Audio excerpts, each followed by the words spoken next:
यहाँ दी गई जानकारी ज्योतिष पर आधारित है तथा केवल सूचना के लिए दी जा रही है। TV9 डिजिटल इसकी पुष्टि नहीं करता है। यहाँ बताए गए किसी भी उपाय को करने से पहले संबंधित विषय के एक्सपर्ट से निजी तौर पर सलाह अवश्य लें।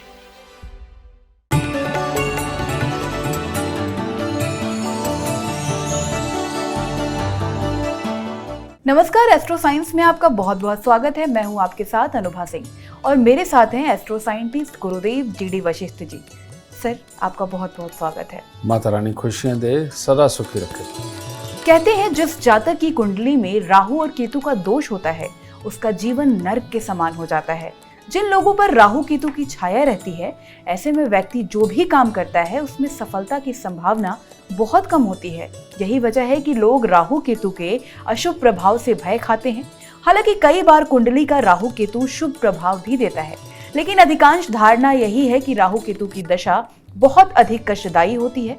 ऐसे में ये जानना बहुत जरूरी हो जाता है कि आखिर राहु केतु की दशा और महादशा के निवारण के लिए कौन सा ज्योतिष उपाय करना सही होगा। आइए जानते हैं राहु केतु की शांति के लिए ज्योतिष शास्त्र में बताए गए कुछ प्रभावी उपाय के बारे में। गुरुदेव, मेरा पहला सवाल, राहु ग्रह के देवता कौन हैं और किनको वो शुभ फल देते हैं और किनको अशुभ फल देते हैं, ये हमारे दर्शकों को एक बार बताइए। बहुत बढ़िया बेटा।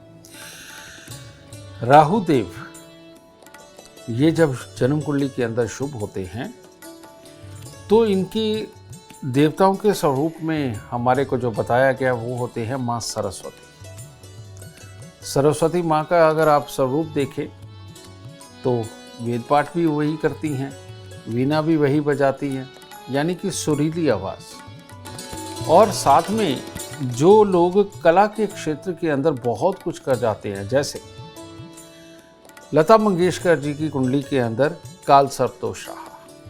काल सर्प दोष के अंदर राहु सबसे प्रभावी काम करता है, लेकिन वो कितनी बड़ी गायिका नहीं, आज तक उनका कोई मुकाबला नहीं, कोई तोड़ नहीं, समझे।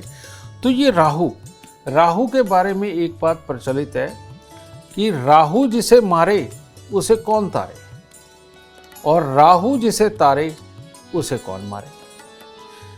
माँ सरस्वती इनकी शुभ देवता मानी गई। और वो क्यों? क्योंकि ये लोग बहुत सारा ज्ञान अर्जित करते हैं, ज़रूरी नहीं किताबों में से, ये प्रैक्टिकली अपनी लाइफ के अंदर बहुत ज़्यादा ज्ञान अर्जित करते हैं। जैसे ये जितने भी सॉफ्टवेयर इंजीनियर हैं, जितने भी ये वेबसाइट बनाते हैं, जितने भी कोई क्रिएटिव किसी भी तरह के ये तैयार करते हैं, फिल्में बनाते हैं, समझ गए। और जो लोग भी किसी भी कला क्षेत्र में हैं, चाहे वो पेंटिंग ही करते हो, समझ गए, हाथ की कारीगरी करते हो, इन सब का राहु बहुत शुभ होता है। और किसी न किसी रूप में या तो ये मंगल के साथ जुड़ा हुआ होता है या जन्म कुंडली के तीसरे या छठे घर के साथ इसका राहु का संबंध जरूर होता है।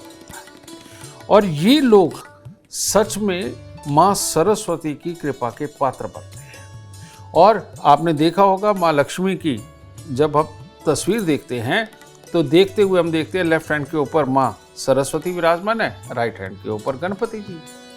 तो इन लोगों में धैर्य बहुत होता है, ये प्लानिंग बनाने में बहुत सक्षम होते हैं और हर चीज़ की कमी ढूंढकर उसको ठीक करने की गुण इनके अंदर बहुत बढ़िया होते हैं। और यही कारण है कि ये प्रैक्टिस करते करते करते करते बहुत ही ऊंचे स्तरों तक भी पहुंचते हैं। और ऐसे लोग अगर माँ सरस्वती का पूजन करें, समझे, और ख़ास तौर पे बुधवार के दिन करें तो इनको अति उत्तम लाभ की प्राप्ति होती है। और ये लोग वैसे ही सब कुछ तोल लेने में सक्षम होते हैं, तो मीठी आवाज़ में बोलते भी हैं, मीठा बोलते भी हैं।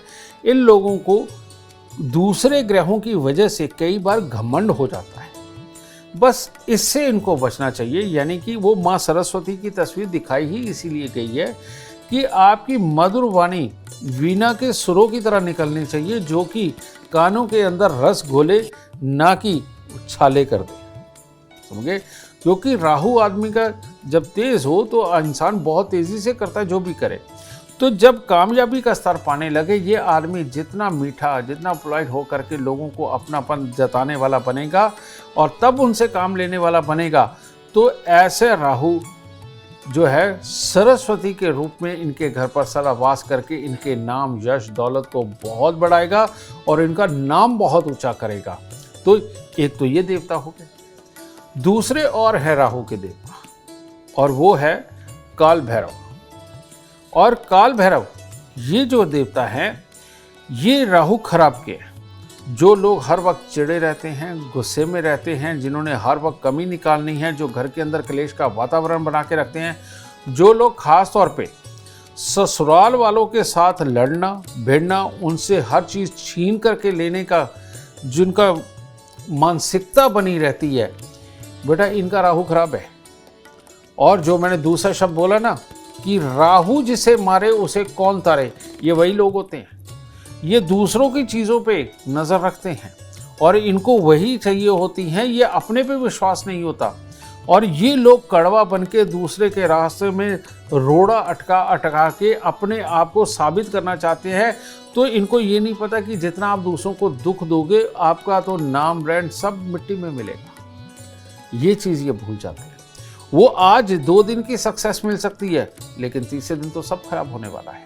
ठीक है, तो ये वाले राहु वालों को सख्त इलाज की ज़रूरत होती है, सख्त इलाज की ज़रूरत। ठीक है, और इन लोगों को धैर्य से चलना चाहिए, दूसरों के माल पे, दूसरों की चीज़ों पे नज़र नहीं रखनी चाहिए। ये जो हर वक्त लड़ने का बहाना जो ढूंढते रहते हैं, इनको थोड़ा धैर्य करना चाहिए। इसके लिए सबसे पहला जो उपाय करना चाहिए वो ये कि इनको दक्षिण दिशा के मकान की तरफ कभी नहीं रहना चाहिए। यानी कि जब घर से बाहर निकलते हैं सामने दक्षिण हो, ऐसे घर के अंदर कभी नहीं रहना चाहिए। इन लोगों को चांदी का ब्रेसलेट, चांदी की चेन और चांदी का एक चकोर टुकड़ा या तो जेब में रखें या गले के अंदर लटका के रखें, इनको ज़रूर करना चाहिए। और अपने घर से बंद घड़ियाँ, खोटे सिक्के, खराब इलेक्ट्रॉनिक सामान, फॉरेन करेंसी कॉइन, नोट नहीं कॉइन, ये बिल्कुल नहीं इनको रखने चाहिए। जंग लगा हुआ लोहा इनके घर पे नहीं होना चाहिए। इनके घर पे तेज़ाब या नील टाइप कोई भी चीज़ या कलर के डिब्बे भर भर के रखना इनके लिए ये सारा कोई शुभ नहीं होता है। इससे जो ऊर्जा निकलती है ये सारी इनकी इस बुरी प्रवृत्ति को और बढ़ाने के काम करती है। तो इसीलिए इन चीज़ों को अपने घर से दूर करना चाहिए। इनको ऐसे घर में बिल्कुल नहीं रहना चाहिए जहां आसपास गंदा नाला हो या कोई तालाब वगैरह हो जहां पर पड़ा पड़ा पानी सड़ जाता है। ठीक है, या गंदगी के ढेर हों। ऐसी जगहों पे रहते हुए ये राहु खराब वाले इंसान का दिमाग इतना खराब होता है कि वो लाइफ के अंदर कोई अच्छे काम नहीं कर पाता है।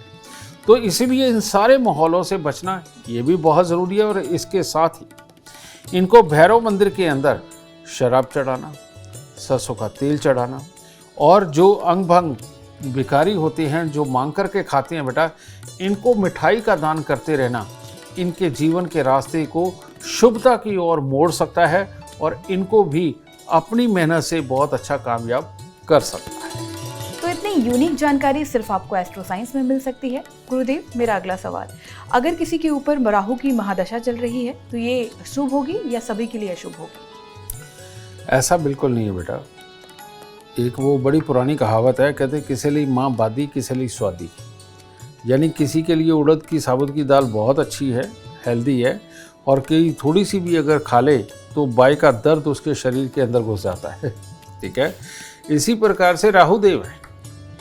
राहुदेव बैठे किसी भी घर में हो, जन्म कुंडली के बाकी के ग्रहों की जो प्लेसमेंट है वो ये तय करती है कि राहु शुभ होगा या अशुभ होगा।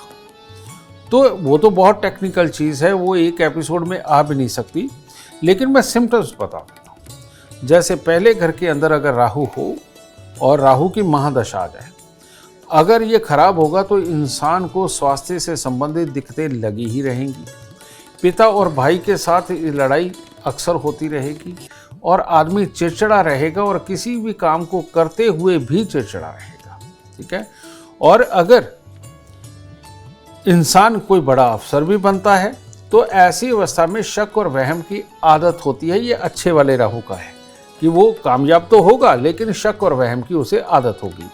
तो चाहे इसमें अच्छा हो या बुरा हो, पहले घर के अंदर ऐसे लोगों को गुड़ गेहूं का दान हर रविवार के दिन करना ही चाहिए और चांदी का चकोर टुकड़ा अपने पास रखना चाहिए। राहु की महादशा में खास तौर पे ये करना चाहिए। ठीक है, क्योंकि राहु की महादशा लगी, पहले घर में बैठा हुआ अगर राहु हुआ तो बेटा ये पूरे के पूरे अपनी महादशा के अंदर ये इंसान को ढंग से जीने नहीं देता और स्वस्थ नहीं रहने देता। ठीक है, और दूसरे वाले का तो निभ जाता है शुभ वाले का।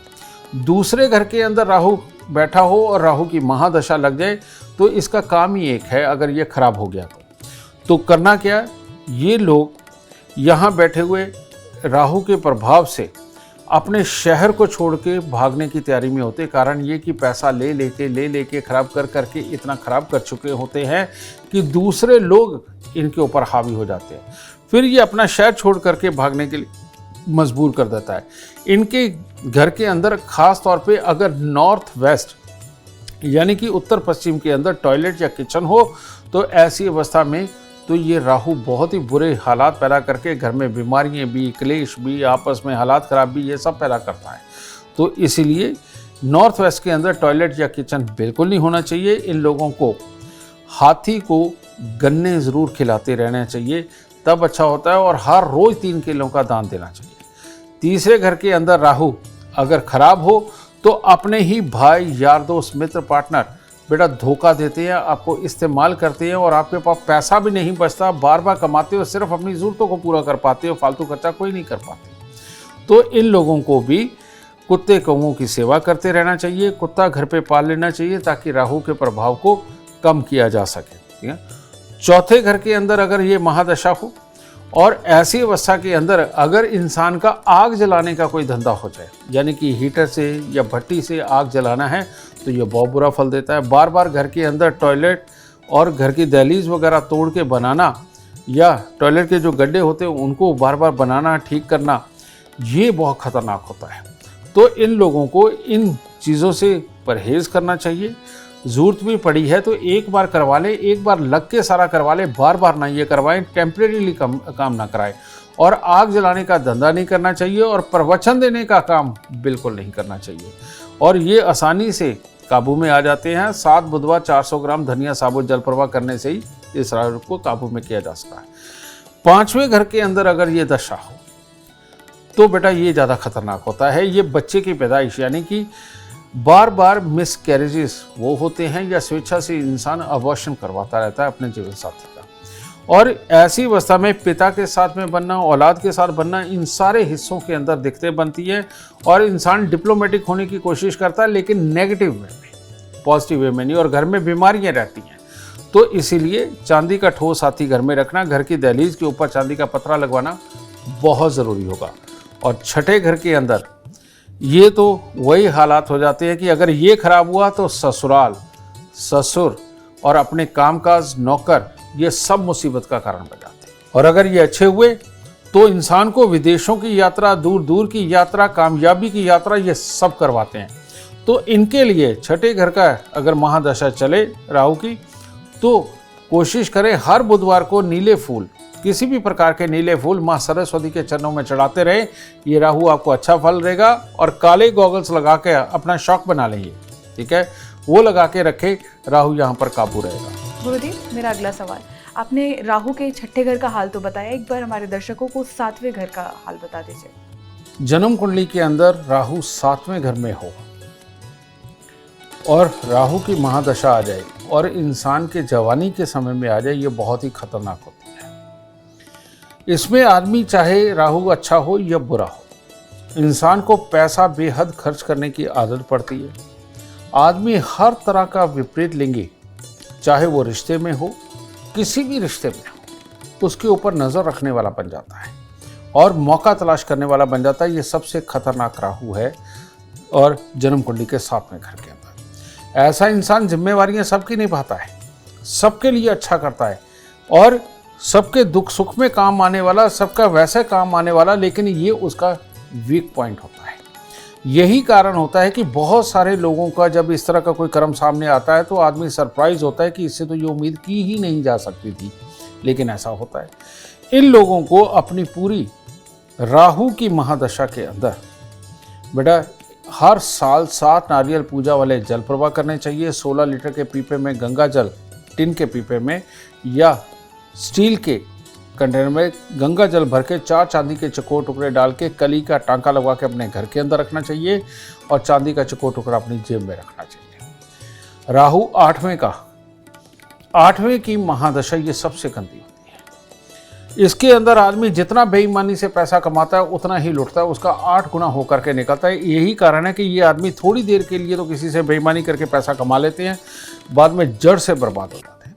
और यही वो लोग हैं जो ससुराल से मार पिटाई करके जीवन साथी के साथ में पैसा लूटने की फिराक करते हैं या ससुराल वालों को तंग करके पैसा कमाने की कोशिश करते हैं। बेटा यही वो लोग हैं जो पैसा लेते भी हैं और बाद में फिर बर्बाद होते हैं। इन लोगों को खास तौर पे अपने जीवन काल के अंदर अगर राहु की महादशा आ जाए तो 43 दिन 8 खोटे सिक्के जल प्रवाह करने चाहिए। चांदी का चकोर टुकड़ा जेब में ज़रूर रखना चाहिए और साउथ फेसिंग घर में बिल्कुल नहीं रहना चाहिए। 9वें घर में राहु ये विदेशों को अंदर लेकर के जाता है, लंबी लंबी पढ़ाई करवाता है या सिखाता है, लेकिन धर्म विहीन बना देता है। यानी कि माँ बाप की कदर करना, बड़ों की कदर करना, गुरुओं की कदर करना, धर्म को ना मानना, या जो लोग धर्म परिवर्तित कर लेते हैं, कोई भी धर्म हो, वो अपने धर्म को छोड़ देते हैं। ये राहु 9वें का छुड़वाता है। और महादशा आई हुई हो तो पूरी महादशा के अंदर घर वालों को सिर्फ दिखावे के साथ में जितना मिल लिए वैसे नहीं मिलते और धर्म परिवर्तन करते हैं। इसलिए इन लोगों को सोना धारण करके रखना चाहिए। हर रोज केसर का तिलक नाभि जुबान माथे पे लगाना चाहिए। बहुत खूब, इतनी यूनिक जानकारी सिर्फ एस्ट्रो साइंस पर मिलेगी। गुरुदेव, मेरा अगला सवाल, आपने 7वें, 8वें, 9वें का तो हाल बता दिया राहु का, अब आप 10वें और 11वें का भी बता दीजिए। हाँ बेटा, राहु की महादशा हो और 10वें घर के अंदर राहु बैठा हुआ हो तो ऐसे में ये धोखे का ग्रह बनता है। इसका जांच करनी बहुत ज़रूरी है बेटा। ये धोखा कैसे देता है मैं आपको वो बताता हूँ। मैं सिर्फ स्वभाव की ही बात बताता हूँ। अगर आप जिसकी ये चल रही है महादशा और राहु 10वें घर में बैठा है, अगर कंजूसी पे आ जाए, तरह तरह का पैसा बचाने लगे, यही कोशिश करने लगे कि जो साथ में है उसका पैसा खर्च हो, अपना ना पैसा खर्च हो, ठीक है, ऐसे लोग काम से सदा ही दुखी रहेंगे। उनकी माँ को तकलीफें ज़्यादा बढ़ जाती हैं, स्वास्थ्य की भी और स्वभाव की भी। और अपने जीवन के अंदर कामकाज, रुपया, पैसा, प्रॉपर्टी, इन सब के लिए खराबी के हालात पैदा होने लगते हैं। काम ढंग से चल नहीं पाता बहुत प्रयास करने के बावजूद भी। तो इनकी कंजूसी ही इनकी दुश्मन बन जाती है। इन लोगों को उपाय ज़रूर करना चाहिए, वरना ये धोखे का ग्रह हर जगह धोखा दिलवाता है। काम की जगह पर खास तौर पे और रिश्तेदारी में से भी पैसा नहीं ये जमा होने देता, घर में तकलीफें देता है। तो इनको 1 किलो जौ दूध के साथ धोके लाल कपड़े में बांध के घर के अंधेरे कमरे में किसी वजन के नीचे दबाना चाहिए। इनको हर मंगलवार को 400 ग्राम देसी खांड जल प्रवाह करनी चाहिए। और ख़ास तौर पे कुत्ते और कौवों की सेवा इनके लिए अमृतमय होगी। लेकिन जब ये शुभ होता है, यहाँ बैठा शुभ राहु जब धोखा ना दे रहा हो, इंसान को टेक्निकल, किसी भी विज्ञान का जानकार और किसी भी तरह से कामयाब इंसान बनाता है। और ऐसे आदमी को बहुत खुले दिल का बनाता है। ये नहीं कि पैसा लुटाने वाला ना, सोच समझ के ही खर्चेगा, लेकिन खुल के खर्चेगा, हर ज़रूरत को पूरा करवाएगा, घर वालों को भी बिल्कुल दुखी नहीं रखेगा। जब खराब होता है तो ऐसा आदमी अपने घर वालों को भी अभाव में रखता है, लेकिन जब अच्छा होता है यही राहु बिल्कुल अभाव में नहीं रखवाता और घर वालों को भी बिल्कुल आदमी खुश करके रखता है। पैसा बहुत ज़्यादा इकट्ठा होता है पर उसमें से खर्च भी उसी मात्रा में करता है, अपने सारे शौक पूरे करता है। तो इस यहाँ पर जितनी कंजूसी उतनी महादशा खराब, ये आपने खास तौर पे ख्याल रखना है। और 11वें घर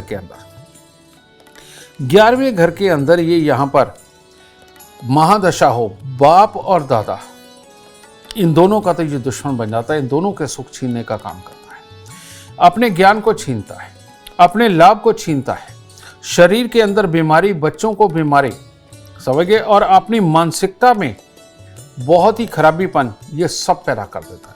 और ऐसा आदमी सिगरेट, धुआं इस्तेमाल करने वाला हो, कई लोग सुल्फा पीते हैं, वो सब कुछ करने वाला हो, तो इंसान वैसे ही जड़ से निकम्मा हो जाता है 11वें घर के अंदर अगर राहु हो तो इसीलिए 11वें घर के अंदर राहु हो तो सबसे पहले इंसान को बचा, चाहे शुभ हो चाहे अशुभ हो, इस इंसान को जिंदगी में कभी भी नीलम नहीं धारण करना चाहिए, वरना जब राहु का समय आया ये बिल्कुल बहुत बुरा हाल करेगा। दूसरा, इन लोगों को कभी सिगरेट वगैरह का इस्तेमाल नहीं करना चाहिए, सुल्फे नहीं पीने चाहिए, या किसी भी प्रकार का नशा इनके लिए वर्जित है, किसी भी प्रकार का नशा। क्योंकि ये दिमाग के अंदर कामयाबी वाली जो जितनी सोच है उसको मिट्टी में मिला डालता है। तो इसलिए उनके लिए ये वर्जित है।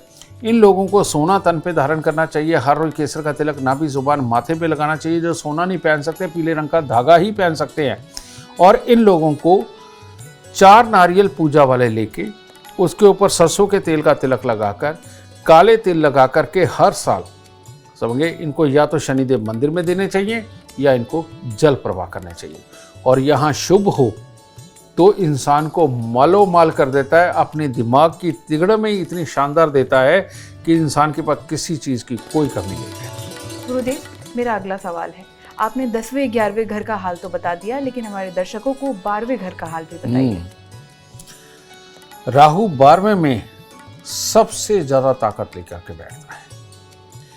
और 12वें के अंदर शुभ हो तो शुभ हालात पे खर्चा, और इंसान सबकी मदद करने वाला, पड़ोसी की भी, जानकार की भी, और अगर कोई जानकार नहीं है उसकी भी मदद करने वाला। चलो जैसे लता मंगेशकर जी का था तो ठीक है, यहां पर शुभ है तो इंसान की जिंदगी कटेगी। लेकिन अशुभ के बारे में बताना चाहता हूं क्योंकि इलाज के काबिल तो वही। इस इंसान की नेगेटिव सोच होने लगती है, बदला लेने की भावना आने लगती है। हर वक्त घर वालों पे हो या बाहर वाले कोई भी बात शुरू करे, पूरी बहस के अंदर उतरना और अपने आप को मनवाने की पूरी कोशिश करना, इन लोगों की गंदी आदत होने लगती है। हर काम के अंदर जिद करके काम करना, समझिए। मान लीजिए जिद कैसी कैसी हो सकती है। जिद ऐसी भी हो सकती है कि नहीं, मैं तो फलाने के बेटी की या बेटे की शादी मैं ही करवाऊंगा, उसमें मैं ही पैसा खर्च करूंगा, मैं ये बना के रहूंगा, मैं ये काम करके रहूंगा, अब मैं दौड़ लगाने लगा हूं, अब मैं तुम्हें पूरा पतला होके ही दिखाऊंगा, मैं योग करने लगा हूं, अब तो मैं इसका मास्टर बन के रहूंगा, मैं ज्योति सीखने लगा हूं, अब तो मैं ये करके छोड़ूंगा। यानी कि जिस चीज को भी जिद करके करेंगे वो चीज इनकी जरूर दर जरूर खराब होगी। और इसके अंदर कहते हैं जो लाल किताब में कि ना पूरी होने वाली सोचों के पीछे भाग भाग के अपने हालात ऐसे खड़े कर लेगा कि खुदकुशी करने को मन करेगा। तो जो लोग सुसाइड कर लेते हैं वो भी राहु खराब का होता है, और महादशा के अंदर तो ये बहुत प्रबल हो जाता है, ठीक है। और ये लोग खर्चे के बहाने ढूंढते हैं, समझे। और शुभ के अंदर भी, शुभ के अंदर भी, शुभ के अंदर तो बहुत शुभ खर्चे होते हैं कि अपनी बहन बुआ बेटियों के ऊपर खर्चे करना, अपने परिवार पे खर्चे करना, तो वो तो दुखते नहीं, वो तो चलते हैं। लेकिन ये लोग किसी भी चीज़ को पकड़ के उसके ऊपर खर्चे के ऊपर जाते हैं और अपना हाल इतना ख़राब कर लेते हैं कि उसके बाद पुलिस, कोर्ट कचहरी, स्वास्थ्य के अंदर खराबी, खास तौर पे पेट के अंदर खराबी, कई बार हॉस्पिटलाइज होना, ये सारी प्रॉब्लमें इनके साथ होती हैं। ये सबसे खतरनाक राहु का स्थान है, ये जन्म कुंडली का 12वां घर। और जब यहाँ राहु होता है, कहीं शनि किसी खराब घर के अंदर बैठा हुआ हो, इंसान को पूरी जिंदगी ये गरीबी का अभिशाप दे देता है और सुखों से वंचित कर देता है। तो ऐसे में इंसान उतना ही कमा पाता है जितना कि उसकी ज़रूरतें पूरी हों, और हमेशा ही अभाव में रहता है। तो इसीलिए इसका उपाय होना बहुत ज़रूरी है। ये लोग रात रात भर सोचते हैं, जागते हैं, लेकिन इनको चैन की नींद भी नहीं आती। तो उसको ठीक करने के लिए लाल सूती कपड़े के अंदर सौंफ भरकर उसमें 5-7 रत्ती का मूंगा डालकर तकिया बना के अपने तकिया में डाल के रखें, ताकि इनको अच्छी नींद आ सके। और अपने बेड पर इनको लाल रंग की ही चद्दर, लाल रंग के ही तकिए के लिहाफ वगैरह ये इस्तेमाल करने चाहिए। काला और नीला तो बिल्कुल इस्तेमाल नहीं करना चाहिए, इसका खास ख्याल रखें। और घर से बंद घड़ियाँ, खोटे सिक्के, खराब इलेक्ट्रॉनिक सामान को निकाल दें। अगर कभी ज़रूरत पड़े घर की छत को रिपेयर करने की, रिपेयर कर लीजिए, कोई प्रॉब्लम नहीं। लेकिन अगर कहीं दीवारें खड़ी रही, आपने सिर्फ छत बदलने की सोची, तो ये राहु भूचाल ला देगा लाइफ में और कईयों की जान भी ले सकता है, समझिए। इसीलिए कभी भी इसकी छत बदलने की जरूरत पड़े तो पहले आप छत के ऊपर छत डाल दीजिए और फिर नीचे की छत निकालें तो उत्तम होगा। वरना ये राहु अपना सबसे गंदा और भयानक रूप इसके अंदर दिखाएगा। और हर 3 महीने बाद 3 किलो कच्चे कोयले जल प्रवाह करना बिल्कुल मत भूलिए। और हर रोज 3 केले अगर आप देते रहेंगे तो सुखी रहेंगे, और हर शनिवार को शनि की वश में शनि मंदिर के अंदर दें, तब जा कर के ये वाली महादशा आपकी सुखद निकलेगी, वरना ये महादशा सच में बहुत लाती है, बहुत तकलीफ देती है। बहुत खूब, उम्मीद करते हैं आपको आज का एपिसोड अच्छा लगा हो और गुरुदेव की बताई बातें आपके काम बनाए। और अगर आप भी जीवन में सफलता चाहते हैं, अपार धन और लाभ चाहते हैं, तो गुरुदेव के बताए उपाय पर जरूर अपनाएं। उम्मीद करते हैं आपको आज का विषय पसंद आया होगा। कल आपके सामने एक और नया विषय लेकर आएंगे जो आपकी कॉम्प्लिकेटेड लाइफ को बना देगा आसान और खुशियों से भरपूर। अगर आप हमारे गुरुदेव से मिलना चाहते हैं या पर्सनली बात करना चाहते हैं तो हमें कॉल करें 9999900522। आप भी सुख, समृद्धि और खुशहाली चाहते हैं और चाहते हैं कि दुखों का अंत हो जाए, तो इसके लिए एस्ट्रो साइंस ऐप डाउनलोड करना ना भूलें। फिलहाल समय हो गया है आपसे इजाजत लेने का। आप बने रहें हमारे साथ और हमारे एस्ट्रो साइंटिस्ट गुरुदेव GD वशिष्ठ जी के साथ देखना ना भूलें एस्ट्रो साइंस रोजाना सुबह 8 बजे। नमस्कार।